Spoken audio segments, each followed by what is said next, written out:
Well, here it is. The fabled car VW brought back from the dead in '08, but left it in the grave for us here in the U.S. Thanks for that.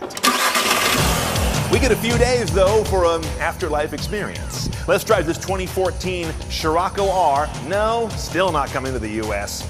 And check the tech.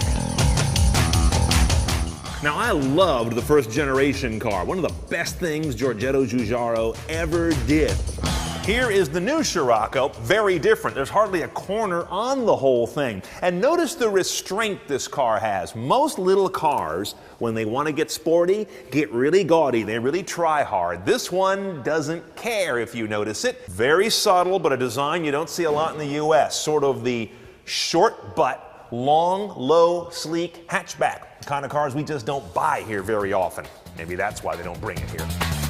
Now, while the Scirocco looks real different on the outside, it doesn't look unfamiliar at all on the inside. You've seen this VW design language in just about all of their cars, especially in the Golf. A couple of nice crisp gauges up there. This being a Euro car, it's kilometers only. You've got these VW controllers on the wheel for volume and changing some of the displays in the center of the dash. Head unit, this is, I think, the top of the line model right here. It's got navigation, optical disc, SD card. The way you do your portables is via one of these MDIs, they call it, a multi-device interface.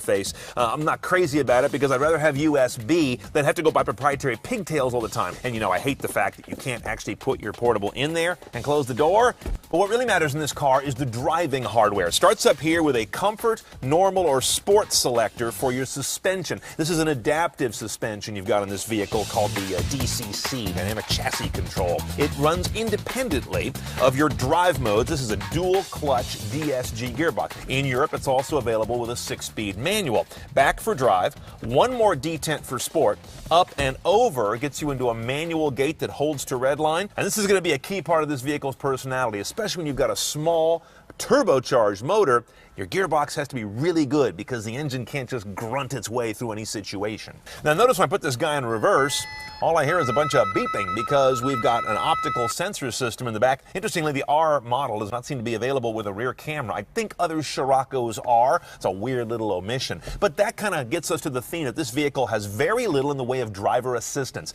There's no blind spot detection, there's no lane departure, there's no adaptive cruise, there's just cruise control. This is actually a very simple car, even loaded.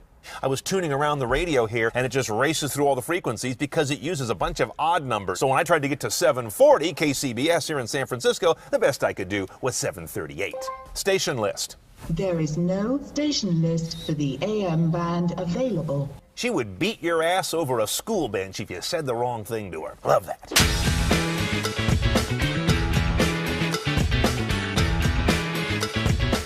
Now, under the very low snoot on this car, you've got a very nice little motor. Compact, yes, 2-liter, inline-4, sitting side saddle. TSI, it is a turbocharged motor. Direct injection, variable valve timing, of course, all the usual modern tricks of motoring. The numbers, 261 horse, 258 foot-pounds of torque. Nice torque number because of that turbo in there. You're sitting side saddle and driving the front wheels only. Big differentiator from a Golf R here in the U.S., which would have all-wheel drive. This guy does not come that way. 5.8, 0 to 60 for a car that weighs about 3,170 pounds. Don't have a really good translation of MPG from Euro standards to U.S., but a Golf R, for example, gets about 1927 with a similar layout. You know what happens when I drive this car? I hate it. Because it reminds me what we don't get in this country. Really sharp European cars that are not sports cars, but are more sporting than a lot of sports cars, if you know what I mean. 3 things you come away from in this vehicle. First of all, best implementation of a turbo I think I've ever driven. Secondly, when you're in sport mode on this DSG, at least for my taste, it shifts exactly as I would shift it. And the linearity of the steering I find real good.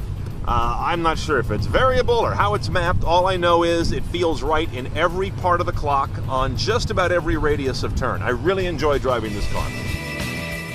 Okay, it's a little hard to price a car. They don't sell here, but let me give it to you in pounds sterling. And don't just do a currency conversion. It doesn't work that way with cars.